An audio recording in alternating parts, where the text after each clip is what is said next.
Folks, hello and welcome to the Random Party Generator. We are giving you a random party. With me is Rob Conley, Mr. Bat in the Attic. Holding half the show on his shoulders is Glenn Hallstrom, Old Man Grognard, author extraordinaire. Author extraordinaire, alleged. Alleged, all right. You're an And author.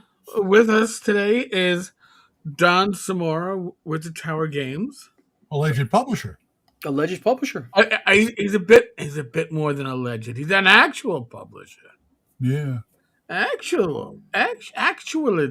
Well, wait a minute. Let's not undersell him because I learned a few things over the past year. Don, you make models for people, right? He does. Yes. Yeah. Oh, And some of yeah. them are like fully articulated. They got little logic and move. And Oh yeah. Yeah. Fully lit. Yep. Yeah, he does some amazing stuff.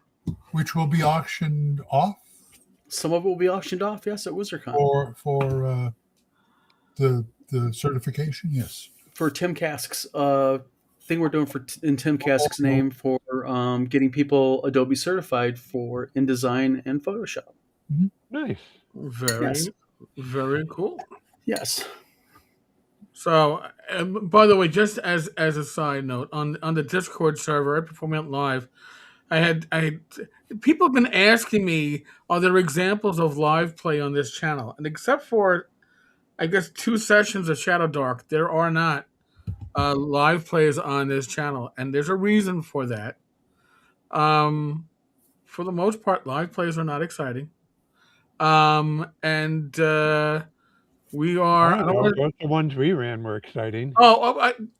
Definitely for us. And we actually had a good response to it.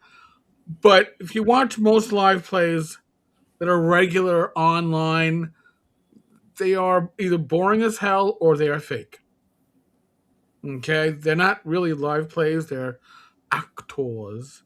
Yeah. More of a theater. Yes, And I find the ones that are like, well, for instance, Thaco's Hammer. We did a few live plays, but it was in a podcast and it wasn't on YouTube. Mm-hmm. And it was a lot of fun. Oh, it's fun for the players. Now, I mean, it's yeah. Now, more interesting. Now, years ago, before this YouTube channel was a real YouTube channel, I do occasional videos with dragon puppets. I called you. I got you. All right. Roll20 reached out to me because my blog was very well read, and I talked about how we were gaming on Roll20, and they reached out to me asking if me and my gaming group would do a video on Roll20. And my answer was honest. I was like, it's going to be a relatively short video after it's edited. This is back when I actually did editing. If you watch my videos, you notice I don't edit.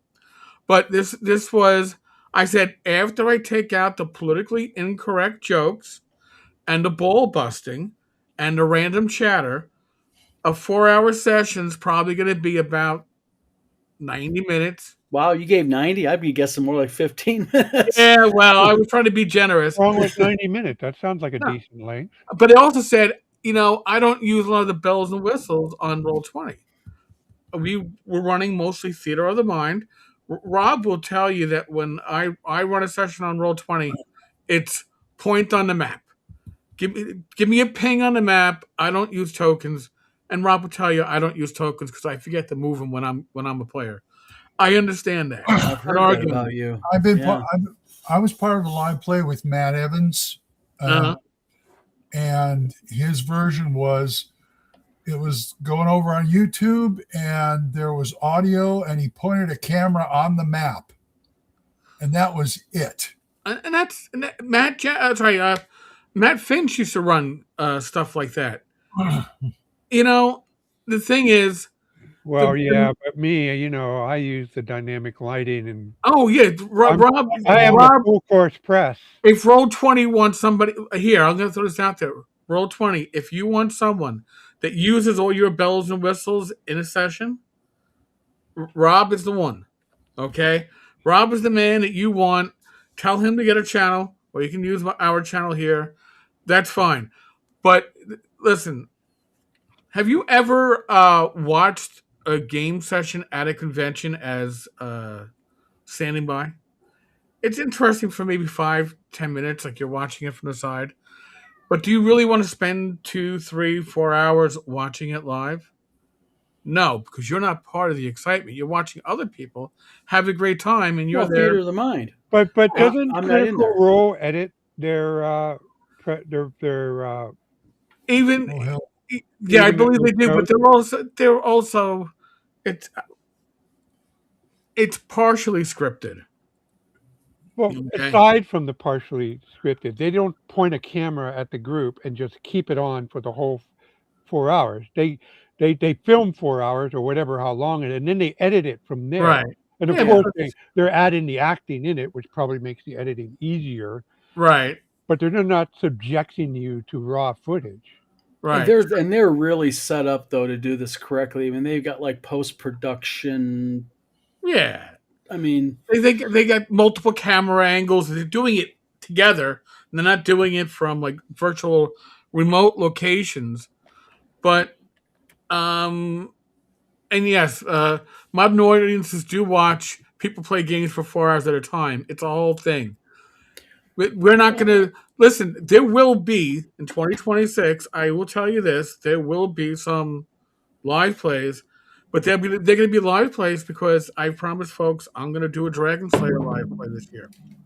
But it's something that I'm going to have to spend a lot of time prepping for because I'm going to make sure that it is moderately entertaining because they are, generally speaking, a snooze fest. Okay, just saying. Well, I want to.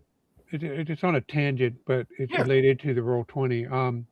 So folks know, the whole reason. I mean, I do like minis. I do like Dwarven Forge. You guys been on my blog. You can see examples when I had the full Dwarven Forge layout. But the primary reason that I stuck with minis and learned how to do, dry waste battle boards and Dwarven Forge was because I'm partially deaf. I have 50% hearing loss, and more than that is nerve damage. So it affects the processor, so to speak, as well as the clarity, as a damage to the middle ear, tends to do. So by being able to show people what's happening, and by them showing me what they're doing, it was a godsend and allowed my junior high and later high school self to do campaign. Where if I try to do it theater of the mind, it would not have been satisfactory or as fun. Gotcha. And that, listen, I'm going to throw this out there too. I've been doing a lot of videos on various just like tools that you can use at your game table. I'm not saying use all the tools. Use the tools that fit your method, your table. The tools that I'm going to use as I run as a DM, and I don't use all the tools that I talk about regularly. Sometimes I change depending on where I'm going to be running the game or what the game session is going to be like. But what I will do will differ from what Rob will do, which will differ from what Glenn will do, and I've run with Glenn. Differ from what Don will do, because I've run with Don. Everybody has just like their favorite tools, their favorite methods.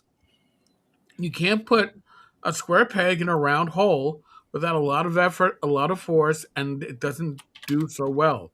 So if a certain method or tool that you see on my channel or somebody else's channel resonates with you, steal it. And if it doesn't resonate with you, don't steal it. It's people have been asking like, well, how do I integrate all this? You don't. Pick one initially that sounds run with good. it. Yeah, and once you're comfortable with it, and if it works, then maybe you find something else that adds to it, and you've got your own techniques that you've developed over years. There's nothing wrong with that. There's no one true method. And also, even when it comes to something as elaborate as Dwarven Forge, there are multiple ways of slicing that apple. For example, I've only done a pre-built layout a handful of times. Mm. The bulk, what I've learned to do was organize my Dwarven Forge in such a way that I can build the dungeon on the fly, and it does take a little longer than just a verbal description. But the trick is to have it organized behind you, and as you just you're going to give a verbal description anyway, even with Dwarven Forge. So as you're doing the verbal description, and my hands are flying, throwing out the pieces, and then I'm done. And so it works. But I will say it's not as elaborate as a pre-built because I'm not going to take the time. No, you can't. No, you can't. I'm going to use the basic corners, walls, and then I have a box of prop, and I'm just going to throw a few props to detonate the major terrain. But it's nice in that when you have a pre-built layout, that's Eric's experience with. I think it was B1 or something that was built out all. I was using the Mouth of Doom from Rapid Athic, which was beautiful. Sorry, I should say that. Let me revise this. It was beautiful the first year or two. I ran it, but after a couple of years of it being assembled and disassembled and assembled and disassembled, the reassembly became more of like a random, let's see what fits together, and it morphed into something other than what it was. But if you're building it as the players see it, then they aren't going to metagame. But if it's built on the table and your players sit down and it's all there on like a 10 by 10, 100 square feet on the table, guess what? They're going to metagame. And the only way you can run that is you got to be quick and give them no time to dilly-dally because you need immediate decisions so they don't metagame. And you got to be quick. And that's it. You adjust your DMing style for that. I learned that after my first session. My first session, I was like, oh, jeez. Mm-hmm. And I was like, wow. It's almost like playing, if you've ever played speed chess or, Yeah. and it's like, dun, dun. And I played it. I used to play speed chess with teams. Mm-hmm. So every piece I would capture would go to my partner. I was playing white. He was playing black. He could put that piece down on the board. But it was all, you had to work quickly. And I was good in that game playing defense. I could play the turtle. And as long as my partner was good at offense, we would almost always win because I was good at being in the turtle position and just capturing the occasional piece from my partner and not losing. Okay, Chthonic Musings, you had your laugh. John Miller had a question about the RPG Gamer magazine, Don. He wants to know when he'll be able to buy it. Also, will there be subscriptions and are you accepting submissions, I guess? Yeah, I'll go to order. Number one, yes, we're always accepting submissions because we have new editions coming out. Number two, yes, the magazine is coming out the end of this month. You will be able to do either single issue or you can go ahead and subscribe. There's going to be 5 issues per year, 4 quarterlies with 1 end of year kind of mashup and everything. So, and if you do a subscription, you get the PDF downloads for free also, along with the printed copies. Very cool. All right, so Rob. I'm sharing. I found some photos of my setup. Okay. So, so this is before Dwarven Forge. For some reason, I have a friend named Dwayne who's a master craftsman, and occasionally out of the blue he will just go on a tear, and he decided to build his own Dwarven Forge, and he let me use it. Is that all foam, Rob? No, that's all wood. Really? Yeah. He built that, said never again. He almost killed himself. But nonetheless, in my lifetime.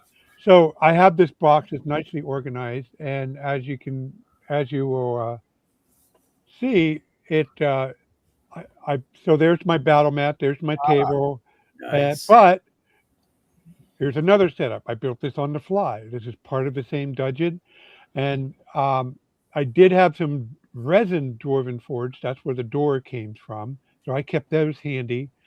And you can see another layout, and you can see the minimal props that I use, and then another layout, and yet another layout, and also, oh yeah, I was running Ruins of Vermont with my Majestic Waterland stuff. Nice. But this is how I build things. By having that box organized, I was able to build things quickly on the fly and get most of the benefits of Dwarven Forge. And the player seems to enjoy the spectacle. Oh yeah, it's engaging for them. It's they can get into it better, I think.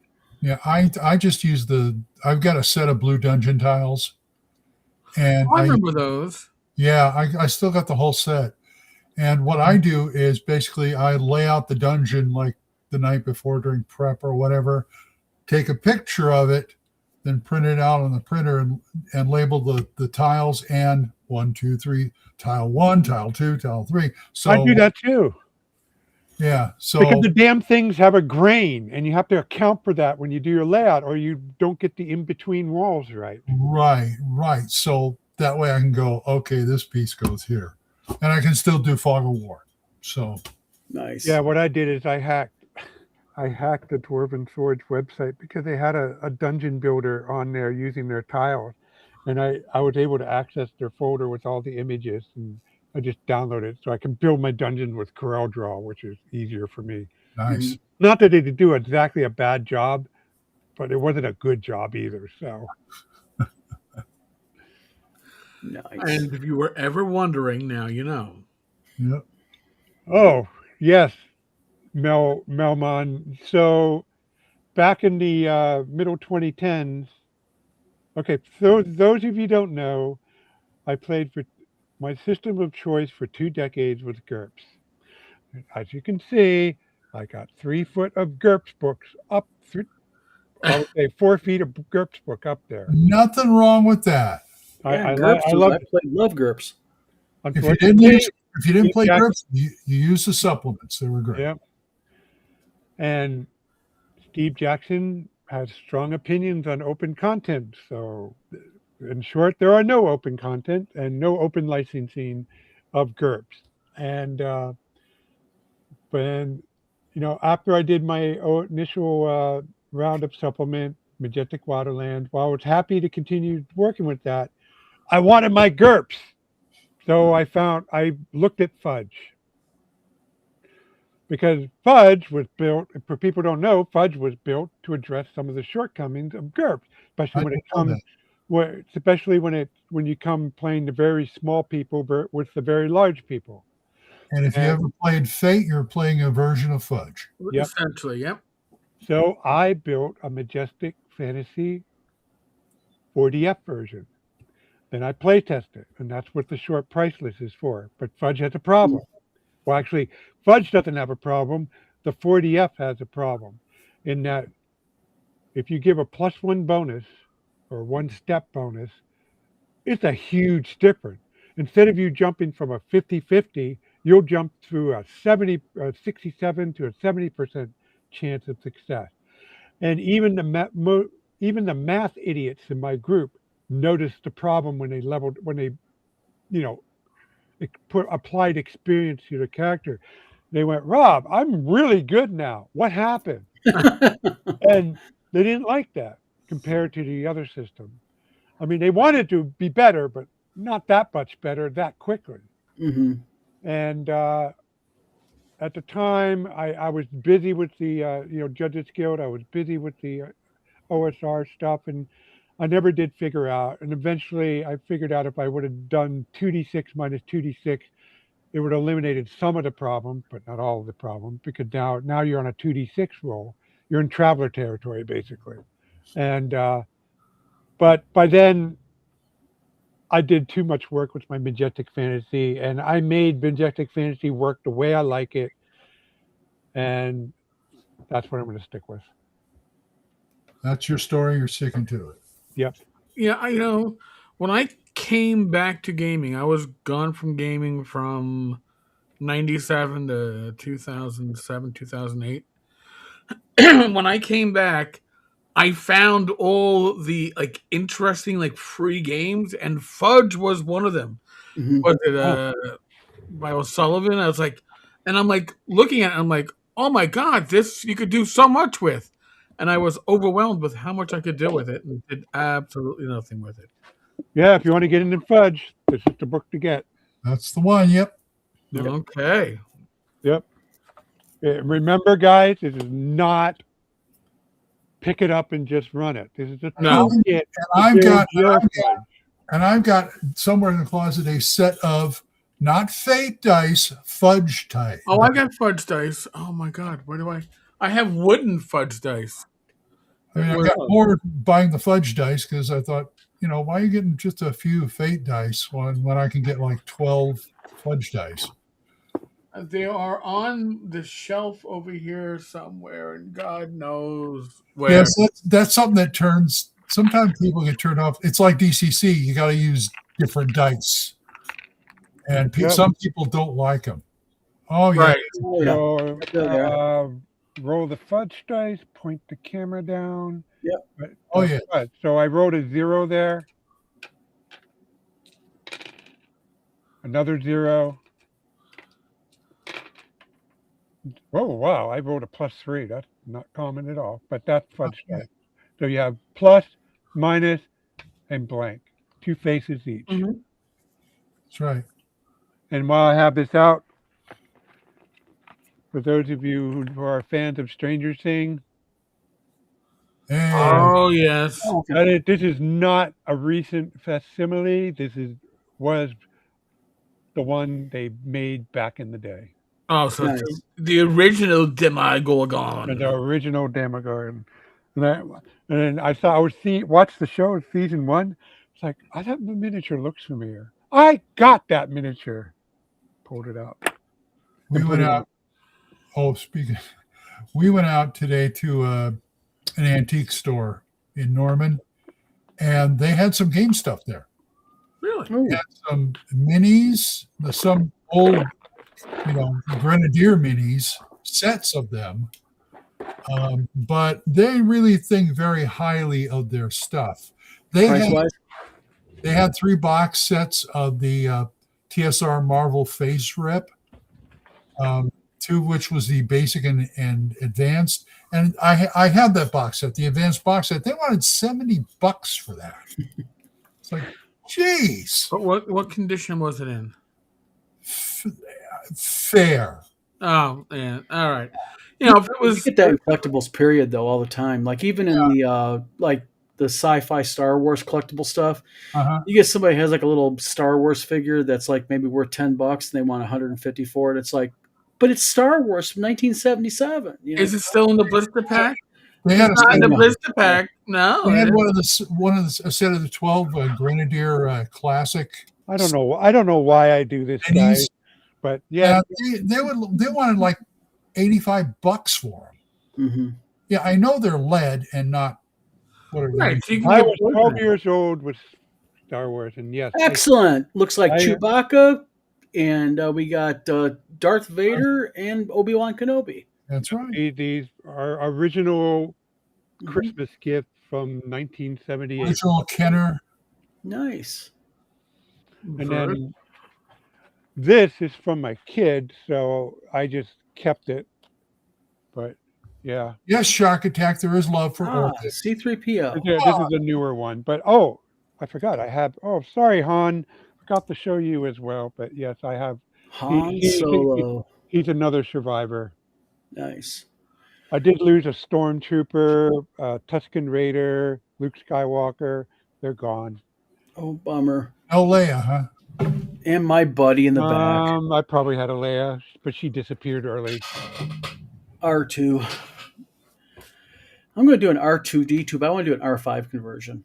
R5D4. Oh, by the way, Beth, yes, it's still unpainted after 30 years. Hey Don, are you gonna do a Gonk droid? I've done gonk droids. They're on my page. Oh, have you? Okay. Yeah, I mean, I've done a lot of gonks.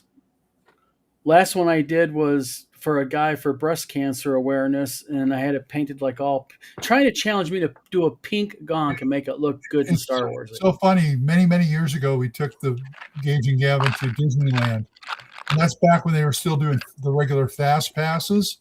Mhm. And we got a fast pass for Star Tours, and the machines all look like gonk droids. Yep. Douglas Pearson asked about my magazine. Doug, right now our store is offline. We're redoing it for the first of the year. It's going back online here in a few days with the new website.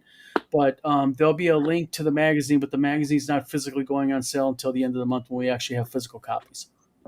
All right, so here I'll if you're watching on my channel, when the store goes live again, Don will let me know. Mhm. I'll put a link up as a post. Yeah. In this channel so folks can find it. All right. And you can go right now to wizardtowergames.com. Oh, okay. Yeah, you can go to wizardtowergames.com. That's our core. That's changing. That's going away here in a few days once we get the new website up. So, but I'll make sure that the information is available. I will do a post.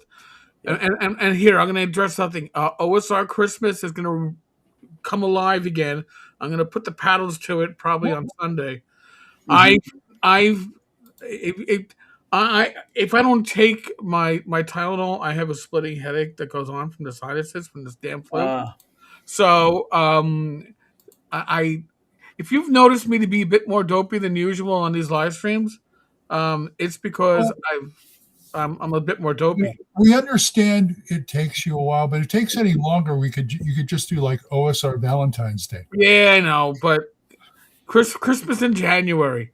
But I didn't want to start doing the matching between gifts and gifters and all that stuff Mhm. without being relatively close to like competent. Yes. Just throwing it out there. Not, I want to be competent. I had one year where I tried to match everything up when I was not totally coherent due to an illness, and it shat the bed, and It shot the bed. it shat the bed. And if you've ever shat the bed, it's not a good thing. Are you on Tylenol right now? Yeah, which is helping. It takes the edge off, but it doesn't. It has as Fugly. We discussed it. Fugly was telling me too that he got the flu back in November, and he still gets these sinus headaches. And when it really kicks, it's like I go, is it a sinus headache or is it like a jaw ache? And it's literally the whole side of the head. So, oh yeah, I get those sinus aches sometime. yeah, it's joy, oh joys. Yeah.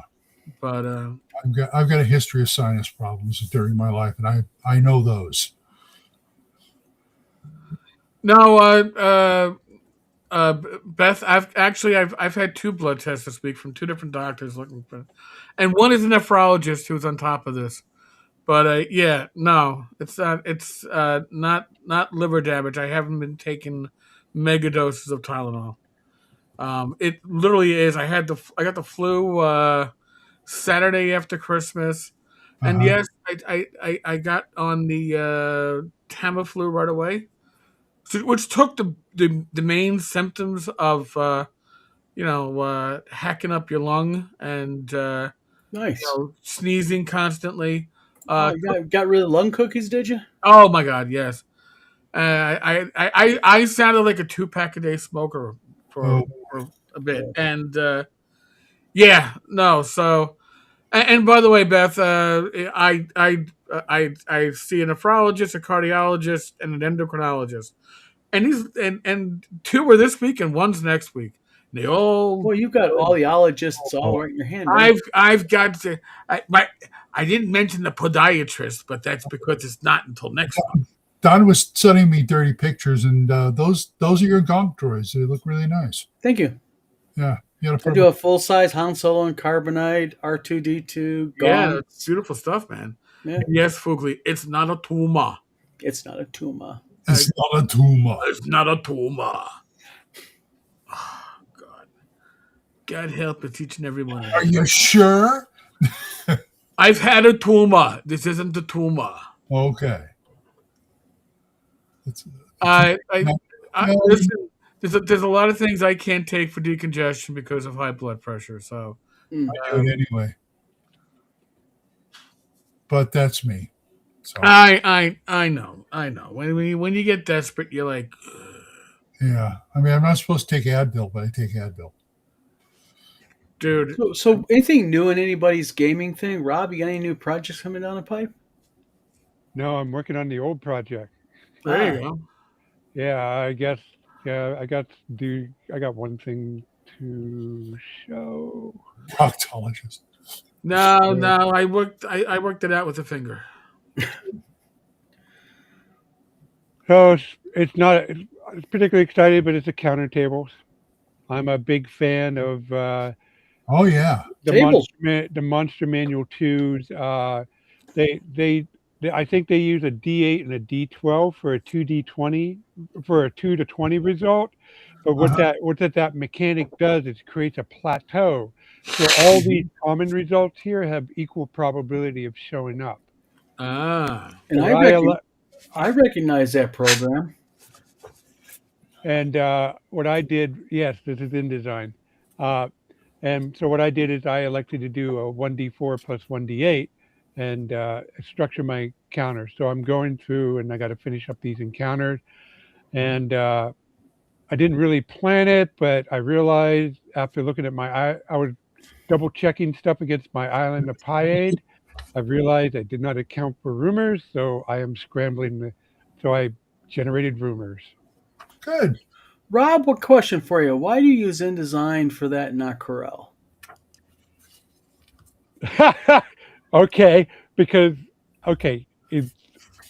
Corel does have Trick question. pages. Corel does have pages. Corel has interlinking text box, but Corel doesn't really have a sense of the page with columns and stuff. It's an illustration program. You draw vector image with it.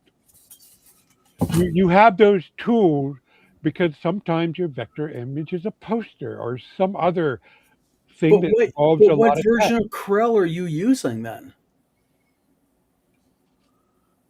2019, because the later versions suck in various ways, but I like the newer versions because you can actually make the newer versions actually actually function like InDesign. I did not know that, but I do have 2025. For the first time this year, I bought the subscription, although I did buy 2024 or thing. But I guessed on. I know I stopped sharing, but I'll fire it up in a second. I'll show you exactly what the problem with 2025 or any newer version. But basically, they don't handle my giant maps well. Really? Because I'm how big are your maps? Because I pull really large stuff in Corel Draw. It's okay. To be clear, it handles them, okay, except for one very important detail, Steve, which yes. is even with my hot rod of a computer now, it's going to take me a minute to fire up. Dun dun dun. And here is me dancing really fast, trying to fill the air. Yes, we are geeking here, gentlemen. And ladies, yes, we are doing the best geeking we can. By the way, on Don and Rob are no longer allowed on a show together. on Wednesday, this channel hit 9,000 subs. Congratulations! At the moment, we're 5 away from 9,100. So Nice. I want to thank everybody that supported this channel. The 2025 ended on a really high note. Well, aside from the fact that I got the flu. But really, it's been a really strong note, and the support for this channel is amazing. And some of the comments I've been getting on the videos are humbling. So I have a question. You can have a question, Glenn. I've shown this before. Oh, whoa. This is drive-through RPG Oh, PDF, the B movie title generator. I love it. Okay. The first table on here to roll on is a D50. How do you roll a D50? A D15 or a D50? 5-0.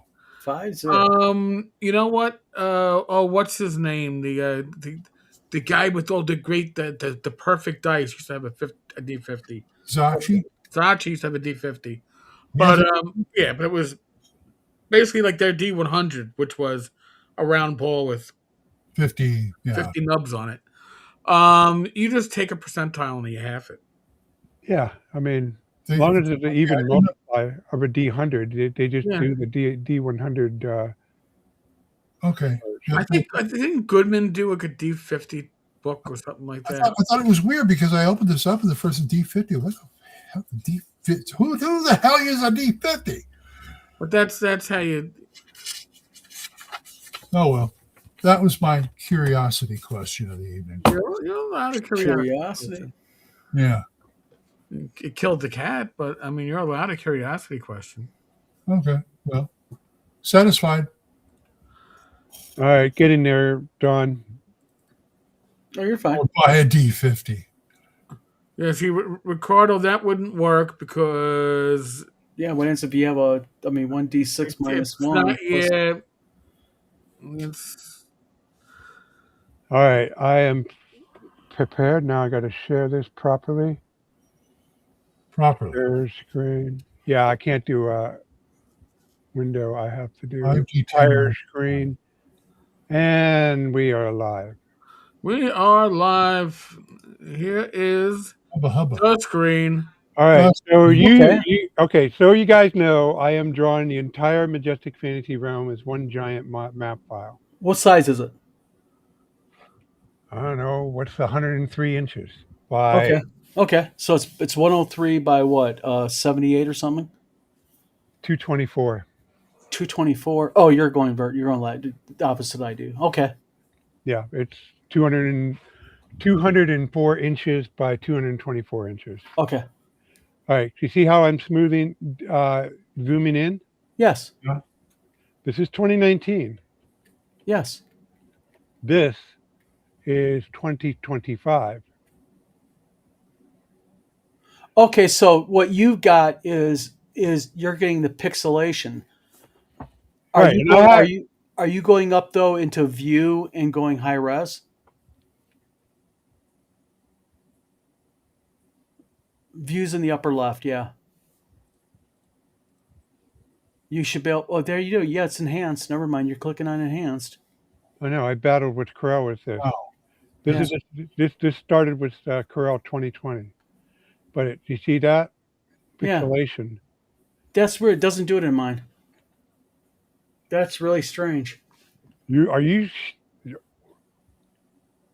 got to be shitting me. No, I'm telling you, I'm not. I've done this on 4 different computers. So I am telling you right now, I religiously love Corel. I do big maps. Matter of fact, my world, I'm printing on large format. In my large format, the largest I've ever done or pulled up in screen is right around probably about 400 inches wide for large format. And it's nothing but vector images? And it's all vector, yeah, and I have no problem. You don't get pixelization? No. It's cool. It's a cool map. I like that. Thank you. Yeah. And that's really strange because usually the only time I've ever seen that happen is when people are up in view and they use standard instead of enhanced. But yours is set correctly. Let me do this. After the show, I'll kind of look at all my settings and I'll send you a series of back-end settings you can go into setup, and maybe that might be part of the problem. I'll see if I can help you out. Because there is an option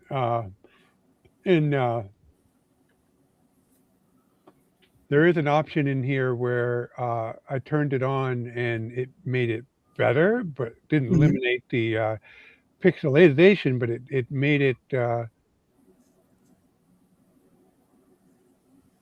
it better, and I am not going to bore. Oh, Zoom.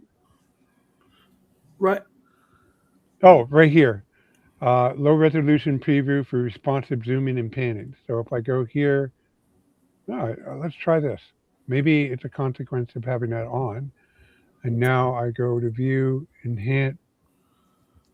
Oh yeah, yeah. If you don't have that turned on, Glenn, this is. I'm sorry, Don. This is what happened. You don't see anything. You wait, wait, and wait, and wait. You're waiting for. I'd be interested to know what kind of computer, what you're running as far as RAM, and also there you go. i7, 64 gigs of RAM with a 5070 GeForce That should 6070. be plenty to run that easily. Huh. Well, just realize this file is a half a gig in size. Oh yeah, they're big files. They're vectors. I mean, they're massive files when you get that large. The graphics. Because I do stuff like banners and posters with real detail and all that, and very very very strange. So I'll see if I have this on my one of these files on my Google Drive, and I probably have a smaller file on Google Drive that will exhibit it. For Yeah, because example, I'm running 128 on my RAM, but 64 should be fine. Beth wants to know how many layers. oh, you want to know how many layers? Oh, Okay. Oh, okay. yeah, I was about to say there's a lot Weep, of layers in that weep, file. my friend, weep at all the layers. Yeah. Yes, if I ever want to go hard, I have my 12.5 mile hexes all ready to go. And MMLN asks a really cool question: is how did you generate the numbered hex grid? That's a trade secret, man. You think I'm going to give that one out? What I did is one year I went into their scripting engine and took me a better part of a weekend afternoon, and I made a whole row. I made a whole row of numbers, set up so that the last two digits were correct. Pasted the columns. Then I selected a column and I told it to go and change the first two numbers. And I'm a basic programmer in my day job. Mm-hmm. And not a basic programmer, but I meant I use Visual Basic as one of my programming languages. Nice. So I know how to use their scripting engine to generate what I need. And so I have a file here that had the text numbers. Nice. And I just paste them in there and call the ones I don't need. Very cool. Hello. Anybody else have any question before I turn this off? Nope. Turn it off. Turn it off. Turn it off. Oh, my eyes. So that, folks, is a peek behind the magic, so to speak. See, that's what I want to start doing with the new publishing, the Wizard Towers. I want to but I'm wondering how many people I'll bore to death is to show how it's done on computer, but also bring them into the shop and show how the actual printing and binding is done. I mean, it's like people don't realize the science behind it. Right. Oh yeah. And I think that would interest people, is to show people how to print and bind and do. Yeah, I in fact, Don, for Christmas last year, not this year, or not in 2025, but 2024, Kellyanne got me a bookbinding kit, so I made my own hardcover. Very cool. With that stitch binding that people like, and explained how to do it, and it was very informative and interesting, and it still holds up. Yeah. Good stuff. Oh yeah. So now, here, I'm going to throw a little curveball. Don, you had a soft announcement last night. A flaccid announcement? So, That too. That's one I'm way not to talking about what happens in the bedroom, sir. I'm just saying you have a soft announcement. Regarding? Regardless, I'm irritating the shit out of this guy right here. I think we, you know. we have been talking about a licensing deal that we've been dealing with a certain company. The company has been very strict on how to announce when we can release it. Mhm. We haven't even got permission yet on fully doing it, except we got allowed. We can say one thing: it has to do with a BX based product. It's a beautiful thing. It's a very beautiful thing, and Good. it is going to be really super cool. And we're going to be involving several people in this, I think. And so I understand, without giving anything away. Hopefully, if it goes well with you, this means they might be amicable to working with other people, right? They already are. This company already is working with at least 1 to 2 other people that I know of, as part of an initial test to see how it goes. So I think it'll be received very well, because that's been my argument, is that there is another element out there that's a lot of money's being left on the table, and with that other element being brought in, I think that'll generate, I think, a lot of positive. It'll stop a lot of this arguing online over what's better, what's not better, so to speak, Right. because things will be. And I really hate to use the word modernized, because that's really going to catch a lot of shit from a lot of people, but it is going to be modernized, but not in the way that Wait, people are wait. paranoid about. I think I know how to deal with it. The presentation is going to be modernized, Right. Yes. Yeah. and there you maybe the text will be edited to make that which is unclear in the past clear. Clearer, and added more content added to it to expand it and make it, in my opinion, better. Sure, because I understand that pressure quite well. I don't have it here to show you, but I did that with the Judges Guild Wildlands book. Yes. I didn't change what Bledsaw, or in case of the later ones, what other authors wrote, Mhm. but I went and edited it.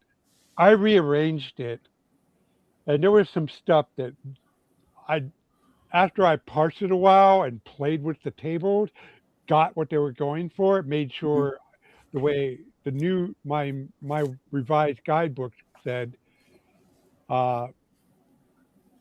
Well, was understandable. also, Fugly, to bring up a very important point, I am not saying anything about what the game specifically is. So, as far as BX or BECME, I can't say anything about that. I can't really, because I have no knowledge of that really. Let's just put it this way: that from everything that me and our attorney's been told that we're dealing with, is that the announcement is going to be, for lack of a better word, formally done within the next few weeks. go. So, Yeah. Nice. well, it's. I'm gonna tell you right now, dealing with certain companies is like, although I'm grateful I for know. it, but saying that the I's and crossing T's matter right down to the period to Oh, get it right. I think it's beyond that. I think it's like, you know what? Your T isn't completely crossed. I mean, you can Crossed. tell it's crossed, but there's a little dip here where your pen came off for a second. We got to make sure that part gets fixed. And- Well, I know it's like mating elephants, but Exactly. I don't even want to picture that. Well, I'm sorry. Fuse Blower says something very interesting. He says, "Oh no, not the mythical modern audience, but keep in mind one thing, and it does not matter to me what game system you're talking about, whether it's D&D, GURPS, no matter what it is. I don't see the bad thing about bringing it into a more modern audience, because." And I've said this before many, many times, and it's an argument that I get into a lot online, is, when I go into a game shop and I see a bunch of kids at a table playing D&D, the first thing that comes to mind is not, oh shit, they're playing 5e. I just look at it and going, holy cow, a bunch of young kids are playing D&D. All right. Yeah, I they're, mean, they're not staring at their phones. for those that like poo-poo Mm. games like Shadow Dark, and there are some criticisms that are valid, but here's the thing: Shadow Dark is a bridge, Yes, it is. and it's a bridge to bring 5e players into the world of old school gaming. Yep. And yes, we should be embracing games like that. Now, some people call OSE a bridge, and in a way it is because it's that modern presentation with a classic rule set. Now, there are people who go, I can't stand the format. I what it doesn't make a difference That's whether you fine. like the format, that's fine. But it brings people into the OSR because I got news for those that are standing at the gates. Okay? At some point, the people on your screen that you see now, we're going to age out of this hobby. We're All gonna right? be Without gone. new blood, Not me. without will be new in- blood, the OSR Wait a minute, will Eric. fade Are away. you saying that I'm gonna be in Valhalla, surrounded by virgins, drinking mead and having orgies with Odin? Honey, I'm just joking. In 20 or 30 years, yeah. Listen, we lost Tim Kask. Yes, Okay?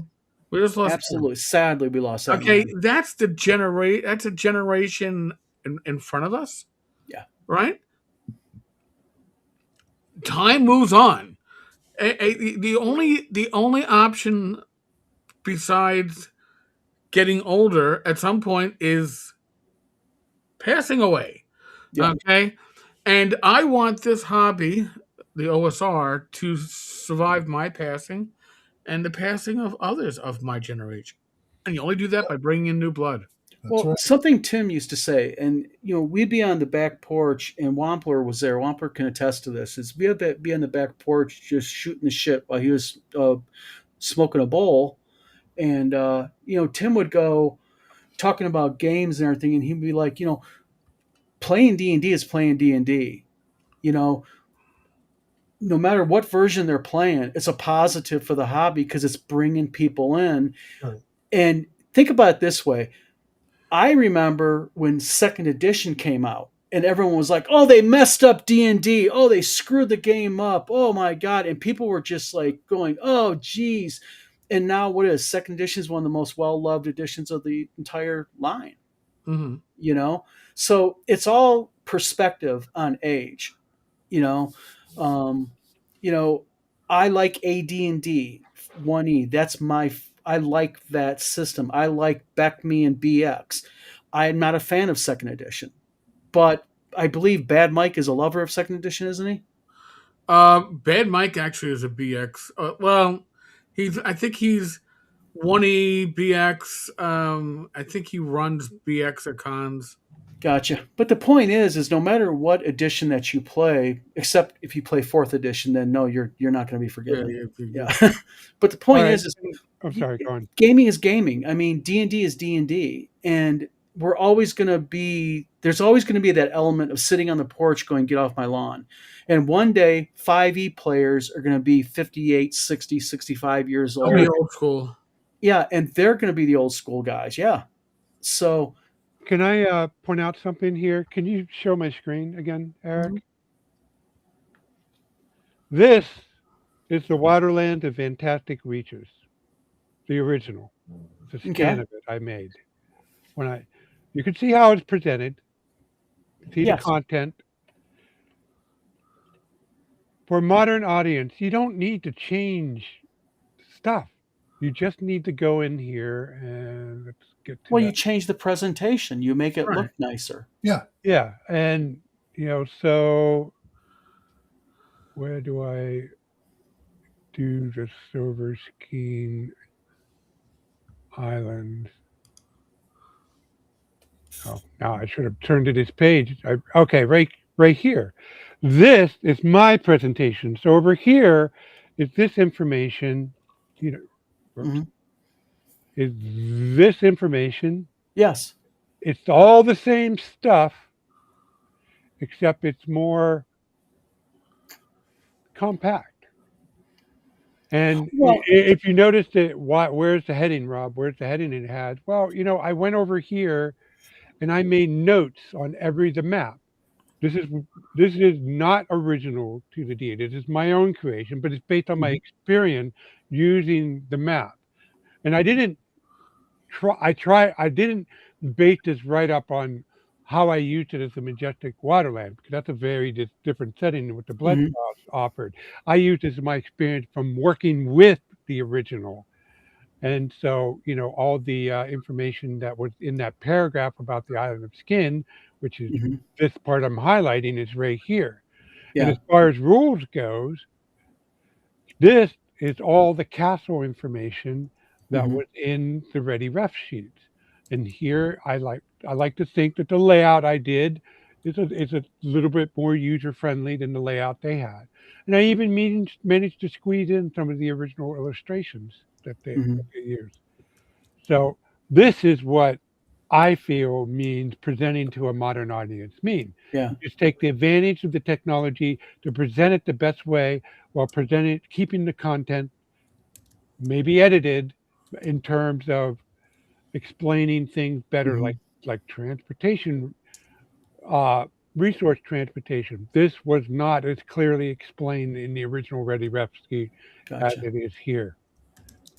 So Now, Fugly asks a question about me. He asked me, "Do I like skills, second issues, and skills?" I love skills.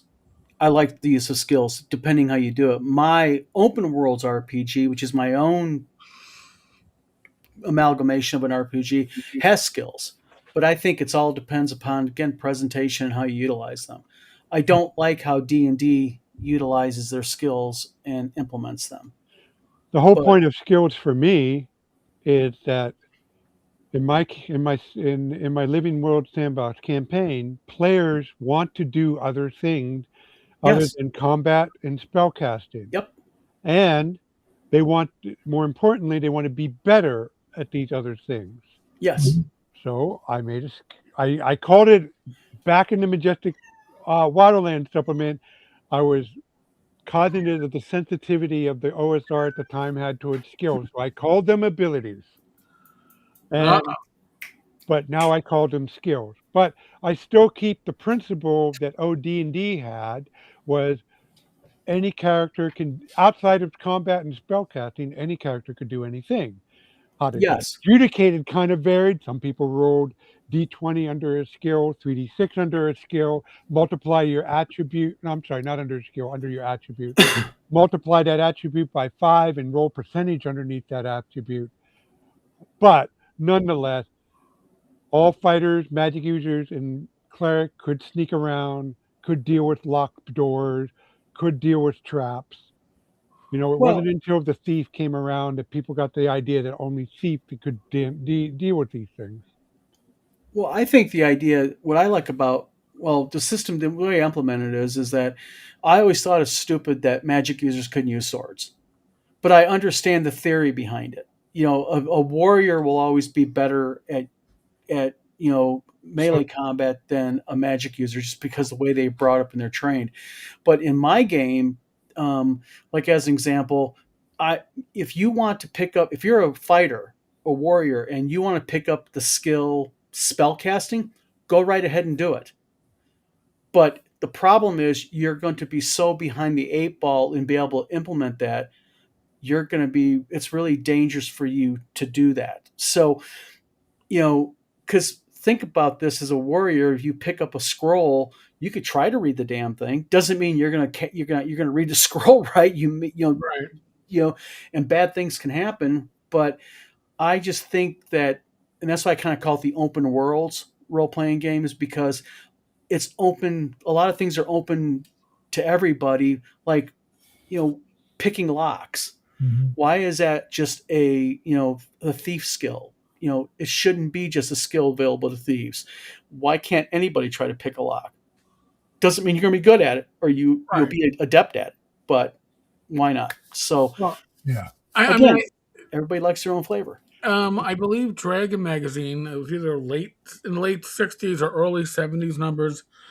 There was an article about a weapon can be used by any class. However, any weapon that a magic user used was going to do D4 damage unless it was a staff, which did D6. A cleric, you could use any weapon, but they were going to do D6 damage maximum. Yeah, they're utilizing the limitation of the Right. damage So, to limit right, the to use. bounce it out. And the argument was that a magic user is never fully trained in using a sword, but you stick somebody with a pointed item, it's going to do damage. Right.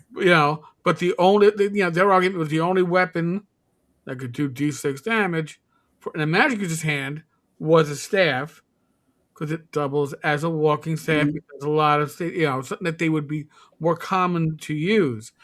It wasn't a bad argument. It wasn't a bad article, but as BX and AD&D were written, if you follow the magic item charts, magic swords were pretty much a fighter specialty they used to. But I mean, it was there. The good magic items were swords, right? You could find a plus one mace, but the swords were the ones that had intelligence. The swords were the ones that had personality. Right. That was to give those non-casting classes. Oh well, my sword I can detect minerals in 30 feet if I concentrate. It was to give them little shticks that they could do, Sure. not just that minor magic powers to your non-caster, essentially. So, Well, my view is that, so after 20 years running GURPS, I'm heavily influenced. And while GURPS points don't really quite equate to this, they kind of do. Is one way of viewing GURPS point is it represents the amount of time you had in your life to learn something. Mm-hmm. So if you have 100 points and you put all 100 points into what it takes to be a good mage, then you're going to be a good mage. If you take all that same 100 points, put it in all to be a good fighter, you're going to be a good fighter. But if you split it, you're going to be a 50 points in your fighting and 15 points in your mage. Well, yeah, you can fight and cast spell, but you're going to be half the fighter the other guy is and half the mage the other guy is who specializes. Right. And so part of that view influenced how I handle my Majestic Fantasy RPG. I figured I've come up with a way. I don't want to turn D&D into GURPS. No way. And my audience, rightfully so, would not accept that. And frankly, I like how I can resolve a full-blown combat in 20 minutes to a half hour. Well, in GURPS, it would take the whole damn session to do it. It'd be fun, but it would still take the whole damn session to do it. But the way I treat classes is they're a package of related abilities and skills. So it isn't it's a magic user. It's somebody who focused their time learning how to be a magic user. So that's why they don't know how to learn to wield a sword well, because they never had the time to learn it. And unlike GURPS, which is very fine grained, you can put one point in something and you have it. In D&D, it's a little bit more coarse, and that's the way it is. And if I get an idea, so that's basically my philosophy on skill. Whatever makes sense, if you were there as the character, that's how my philosophy. I don't worry, that whole idea that you do a different amount of damage per weapon. Okay, that's overcomplicating things in my mind. If you know how to swing the weapon, if you have the skill and you have the strength, you're going to do the same amount of damage. Simple. I'm busy. John Miller's been talking about weapon proficiencies and the penalties and bonuses, and yeah, there weren't really weapon proficiencies in original D&D or BX. It was an AD&D conceit, and I am going to guess it was put in because of the idea of tournament play to keep people. Well, Gary was hugely behind tournament play. Yes, So I believe that was put in for that. And then the thing with proficiencies is once you gave fighters specialization, you essentially lowered their proficiencies either from 4 at first level to 3 or 2, because any fighter who didn't specialize or double special, you had to specialize, or else you were literally leaving your character behind, which meant that you weren't going to be using very many different weapons. And I always, as a fighter, and before Unearthed Arcana came out, enjoyed the fact that I could swap out my weapons so quickly because I had proficiencies in 4 or 5. Right. You know, that to me was the fun of it. I didn't start on BX. Okay, I started on 1E. So But the only thing I would say about that weapon specialization is if they change. Yes, okay, fighter gets weapon specialization. Yes, you are accurate. But you know what they didn't change? The What? monster manual. So all of a sudden you had these fighters who were way better. oh And yeah, they're still fighting the same monster. listen, that was the original 5e-ization, like 5 to 5.5, 3 to 3. That was the original. Oof! Let's increase the fight, and the fighter's power was increased because high level magic users. But the thing is, fighters were already powerful at first level compared to a magic user. And by the way, the members only video that I got to record tonight is going to be about magic users in BX, and at low levels, and how you got to change your mindset.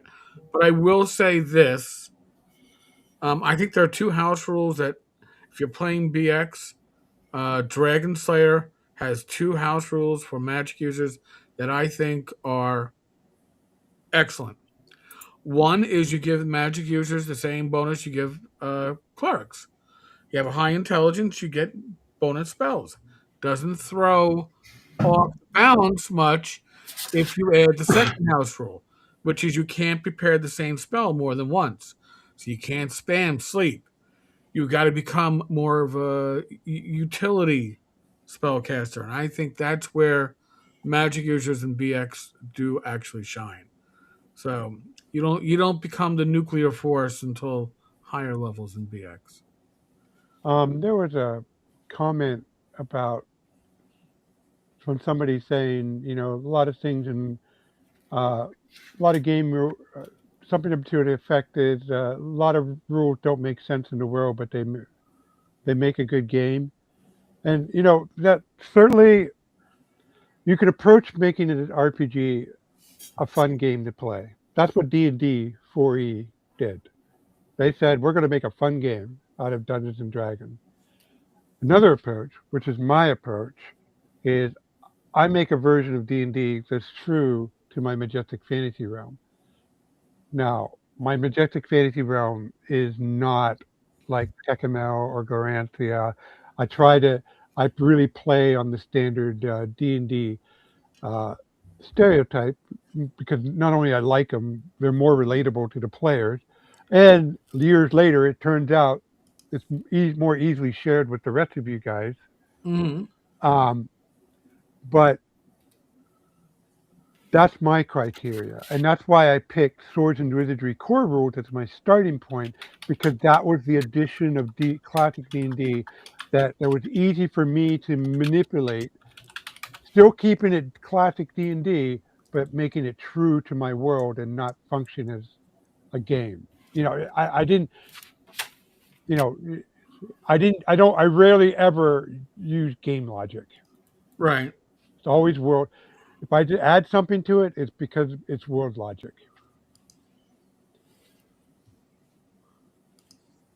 But that's a choice. Either way would work. That's my choice. Right. Uh-oh. So somebody let Ty Beard into the room. Hold on. Uh-oh. Careful what you say. All right, Mr. Gunn is Hi, Grandma. asking a couple of weapon damage questions, and he isn't in the chat I'm in, so I can't text him about it. All right, so Mr. Gunn, weapon damage. The question is, the question for me is, if I pick up, well, hell, I can illustrate this one. Uh-oh. Uh-oh. It's breaking out some maces and longswords. Here comes the charts and the. Everybody follow. Oh, I was close. God, I was close. The long sword, but a and pike. Now you tell me.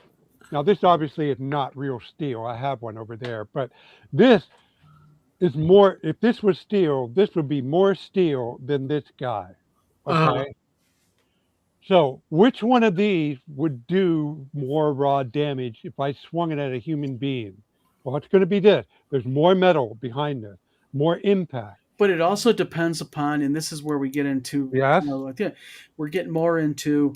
But if Rob swung that at me and hit me with it, Rob would do more damage than if a 10-year-old swung it at me and hit me with Sure, and that's why we have a strength attribute to account for that. right. And we can but, argue about how much of it accounts for it, but it will account for it. And not but only here, that, Rob, I'm going to throw something else in here too. The axe in the hands of a lesser skilled individual will probably do more damage than them swinging that sword because the axe is balanced with the weight at the end. So you don't. The sword's more finesse. The axe is more brute bashing to a large point. So there's a difference in those weapons, even just by the balance. You know, all your impact is literally on that. but is it, Eric?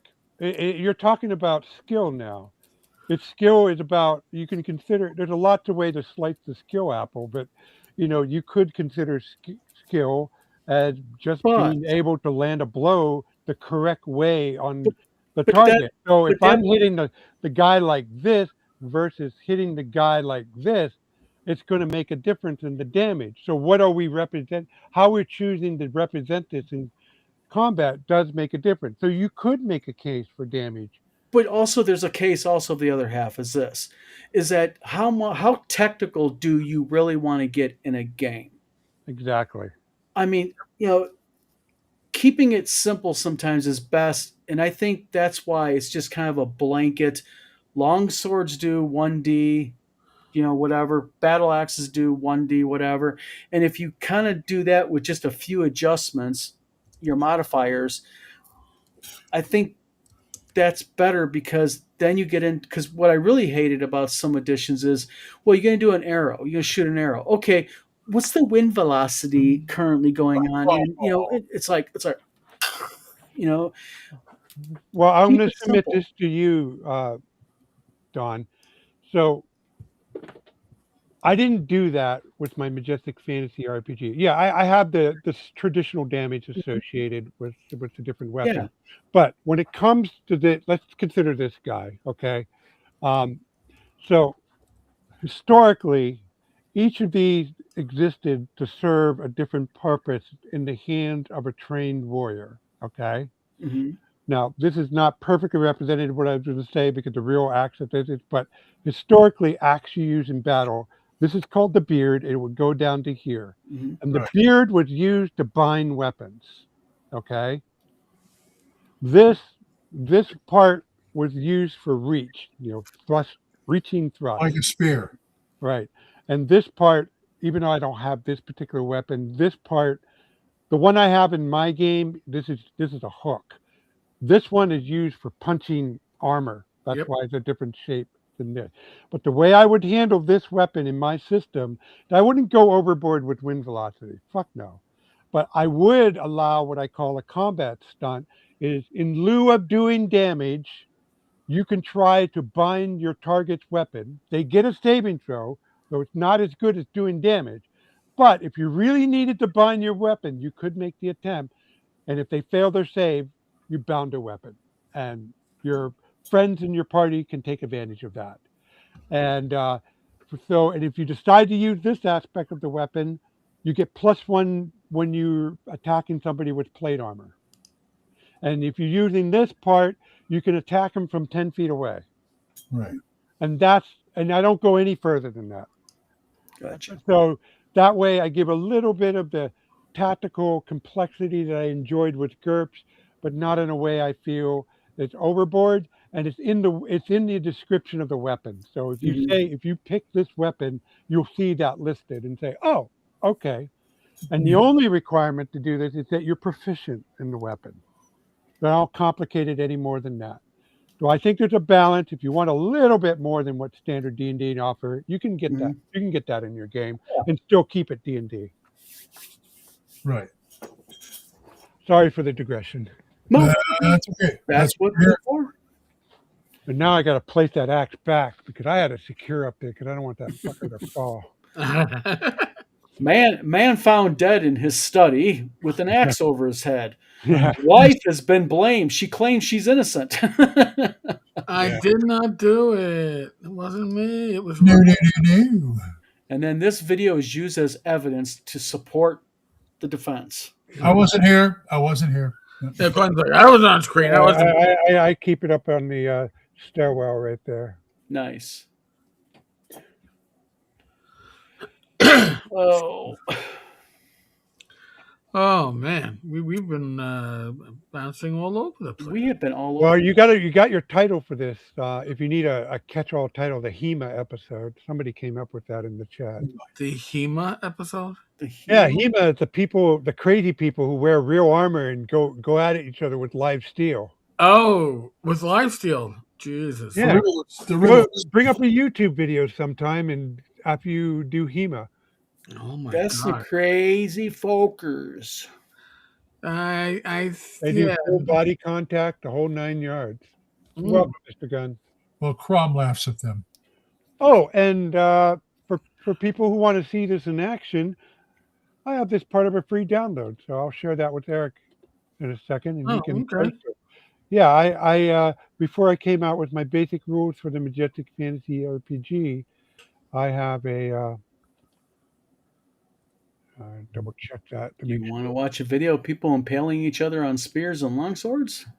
Hey, the rumor had it there's a video out there of me kicking Joe's ass, so with a sword.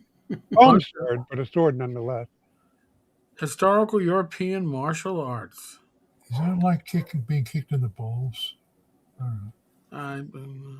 I don't know. I've been kicked in the balls once. And Well, it was not a Eric pleasant was experience. once at North Texas. No. Oh, It yep, only yeah. looks like I was kicked in the balls. Thank God. Yeah, James Spahn was getting a little crazy. Yes. Kicked in the balls. Bad Mike's brother dressing up in a thong and devil ears. I bet you there's shit that goes on behind the scenes that we don't even know about. Like with the midnight auction, there's a reason why it happens at midnight. You know? You know what I'm gonna do? I think I'm gonna show up there and just for shits and giggles, stand up, scream out loud, Beetlejuice 3 times, and click my heels while I'm doing it. There's the link. So either you'll get Beetlejuice or you will be transported to Oz. Hard telling. Or Kansas. I don't know. Another question that Melmon asked a while ago that I never got it. Something about hexes. Melmon, can you repeat that question? I think he asked you about hexes are not as good as squares. He thinks squares are better than hexes. There was a question that related to that. For overland maps? No. Hexes are way better. Hexes, I think, are way better too. Maybe I had it backwards, but there was a question regarding one was better than the other. But I agree. Definitely hexes are much, much better. Yeah. I think hexes are better for internal dungeon crawls even. If you want to I really wanted to believe, just like they do in X-Files, but GURPS did come out, Steve Jackson did come out with tiles that were dungeons with hexes. Wow. It sounds good, but it doesn't work as well as you think it does in practice. Really? Yeah. No. Well, because listen, when we're dungeons. Right, because dungeons you're dealing with straight hallways. True. I didn't think about that. You're right. And honestly, the best solution I found is basically draw it out to scale on the battle map with dry erase or use Dwarven Forge. And that's no longer my travel kit. And pull out one of these bad boys. Hold on, Rob's getting ready to whip it out. Those of you who kept your mage knights know what this is. Ah, yes. So this is a ruler. The floppy ruler. The floppy ruler is a mage knight. It is tough, durable, takes a licking, keeps on ticking, and it does its job of measuring. So somebody says, I want to move 20 feet. You put your finger on the 4-inch mark, 20 feet. Okay, that's where your mini is. Rob's got all the toys tonight, doesn't he? Oh yeah, Rob yeah. has My it all. son, and then I got some exclusive. This is my son made this, Oh, Ah. and because I use maps and they roll up. Sewing weights was handy pull out little drawers. Nice.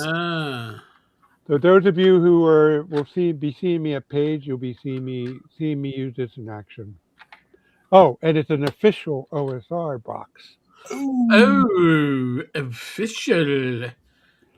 Yeah, I asked him to print it so I can put one of the. I forgot who made these patches, but they're really awesome. And and I also have my bat in the Is attic. that a patch or a sticker? That's a patch. Nice. Oh yeah, very nice. oh darn it! We've been at this OSR. It's going to be 20 years this year, and 10 minutes more used to put. I was put about to those say, I out. can do stickers and I can do laser etch plates, but I can't do patches. oh yeah, that was a thing. This is the Swords and Wizardry patch. Nice. This is the. I got one of those, Yeah. I do shirts with that big OSR logo on them. and I've got the Conan OSR one too. Yeah, Now, I what never kind really of cared for patches that. there, I Rob? understand why people like them, but I really like these two, so I got them. Is that a iron-on patch or a sew-on patch or what is it exactly? I don't know. I'm a Philistine when it comes to patches, so you tell me. It's got the shiny back. It's a iron-on patch. Oh, okay. Now I Yep. know. This is not. This has no shiny back. Yep, shiny back is iron-on. You can put them on, Yep. and they'll adhere right to the shirt. All right, so Yeah, Rob, what? the question was if the hexes were generated dynamically when the map loaded, or if you did it once and then imported it as a static file. Nice. There Gauntlet. you go. The answer is they're not dynamically generated. They are vector objects stored in a layer. So they're not an image. They are each hexes you see on there. Or no, that's not true. That's not my trick. My trick is because you can't load a hex field that big. You will crush CorelDRAW.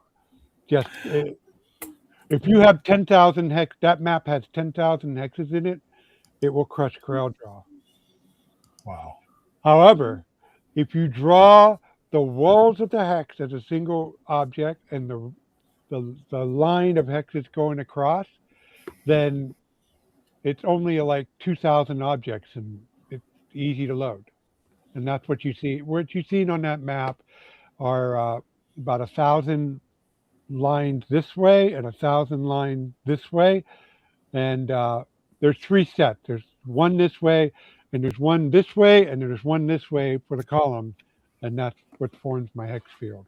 Ah. And then when I make smaller maps, I import that in, trim it up, and that forms the smaller.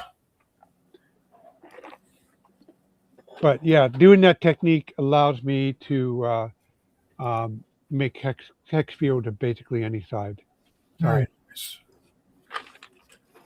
Nice. Very nice. Very nice. Very nice. Glenn, you look tired. I thought I always looked that way.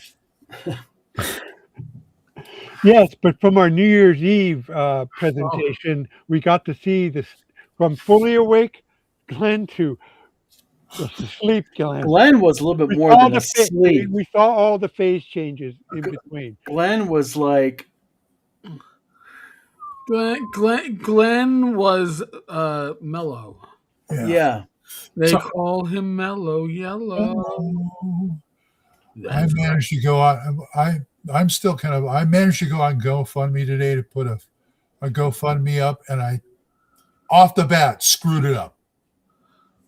Absolutely screwed it up right off the bat. It's not hard with GoFundMe. So, yeah, you're probably right. I thought these online places are foolproof now. No. Nice seeing you, Mr. Gunn. By the way, I actually forgot I had a Ko-fi account or a coffee account, as they call it. Oh, jeez, yeah. I I do. forgot I had it until somebody donated $25 to it, and I was like, Hey, Hey, I got a sale on itch.io. "It's Of my nice." most expensive product too. I don't cut my prices for itch. Yeah, somebody bought a copy of How to Make a Fantasy Sandbox. Well, that's good. That's a good product too. Really, it's written so the average gamer can grok it, which mhm. is important. I mean, like I've one of the comments on my videos is like they appreciate the videos because I'm not talking down to anybody, but I'm breaking things down to digestible pieces. Right. You know, and you can go to some channels and they have good information, but it's like an info dump, and info dumps don't generally don't work very well, especially if like I talk about block text. We all remember block text back in the classic TSR adventures. Some of it was like the read aloud was like one whole column. Three paragraphs or something like that. I mean, you lose your players with that. Nobody's paying attention to your monologue. I even back in my younger days, I used to always wonder. It's like I understood like for the tournament adventures, like you're setting it up. You know the great evil Khan has done X Y Z, and it's the setup. That's fine, but in your regular campaign, you don't want that. Oh my Mhm. god. I've been thinking of offering a service on Fiverr where I can read box text for intros and stuff for GMs, so they don't have to do it. Oh, speaking of, I'll talk to you tomorrow about it when I send you info. I might have a gig for you, Glenn, to do a reading of a book if you want. It's a fantasy book. I've done it before, sure. So, For a audiobook. sorry. So Beth Rains mentioned pattern fills in CorelDRAW. Yes, CorelDRAW is very good. That's Mhm. how I did this map for Exilium. Oh, that's pretty. Hold on, I These- will begin. And Very good. these are the original dry erase textures. Yep. Nice. And I found out they're public domain. Wow, Mhm. really? Yep. I located 1940s U.S. Navy maps, U.S. Army map, U.S. Geological Survey. Well, not so much. Only some of them are in the U.S. Geological Survey because they like to use color for stuff. But yes, these textures were made with a lithographic process. They were burned in by a variety of techniques to create these patterns, and they picked the ones they like. And the U.S. government was the first to use them, and thus, when the dry transfers came in vogue in the 1950s, they copied these lithographic plates into dry transfer sheets. Mhm. So they're not original art to them. They were taken from the U.S. government publications and standards because the government published a standard book, and thus in the public domain. Nice. Nice. Oh, here's a I'm going to set up a website for that. I got a fun topic, and this comes with a story too. In my late 20s, I was working on a temp job at an oil field in the blueprint department, and my job was when the engineers came in, they needed blueprints of the certain part of the oil field. I had to go and copy them and give them the copies. Well, I managed to took a few copies and take them home myself and adapted them into Fantasy Streets, Dungeon Map. It worked perfectly. So what have you guys taken from somewhere else and used them in a game like that? Made them into whatever you wanted to use them for. The funny thing is, I tend to make my own stuff. Okay. You know, I mean, just as in general, just to do it. I mean, there's some things Well, I on. would redraw them. What's that? I mean, I'd redraw. I take them home and Yeah. draw them and everything. But the nice thing is also I use a lot of Photoshop brushes, so I guess I'm probably utilizing other people's works via that. Right. But brushes are really good for really repetitive type stuff, like Yeah. dungeon hallways with lots of you're doing the floors and Right. the forests and trees. And, you know, they have those websites out there that have like old public domain maps Yeah. that you can grab. And Yep. didn't Gary do the original D&D map as like he took like Minnesota and turned it sideways or something like that? I seem to remember something like that. So I have a confession to make. Could you blow up my screen, please? Uh-oh. Oh, North Carolina, Finland, the Nice. I love it. Turkey, the Sea of Azov off the Black Sea, uh-huh.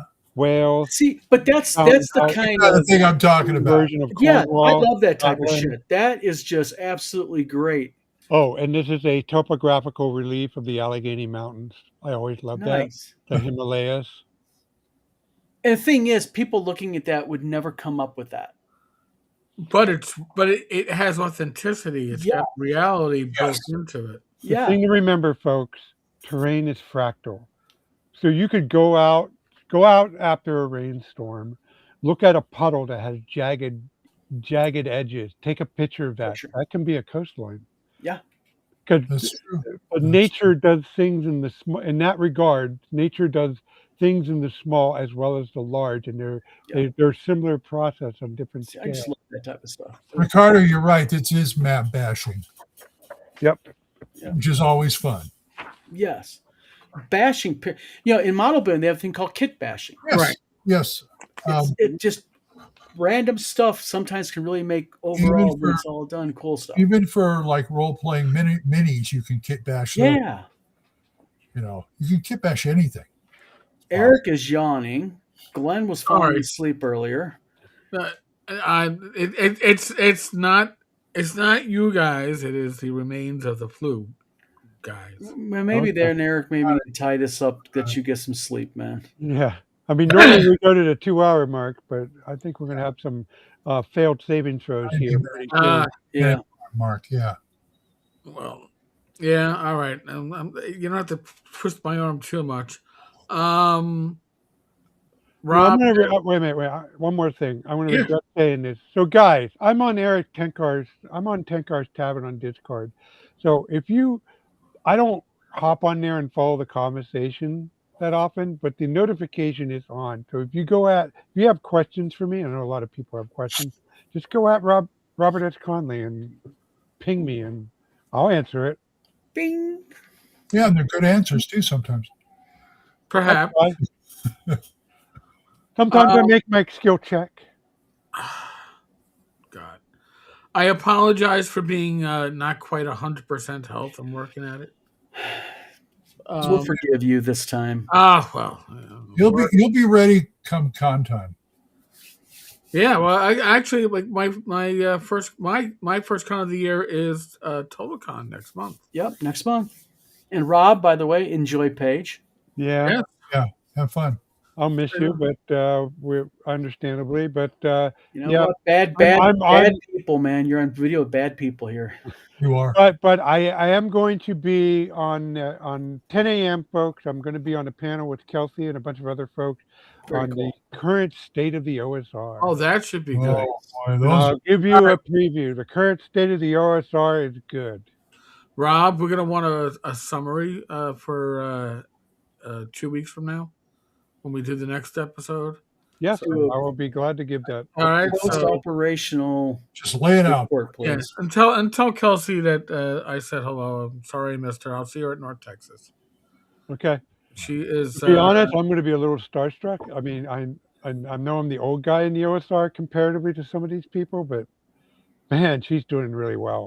Kelsey is an awesome Mhm. person. Okay, regardless of whether you like Shadow Dark or not, Well, she's just a honest to God good person. it Well, really it's more helps- than that. She's not a lone author. She has No. a team, and that's something.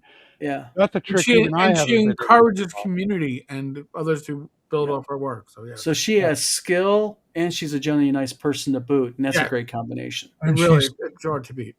and she will soon ascend to sainthood.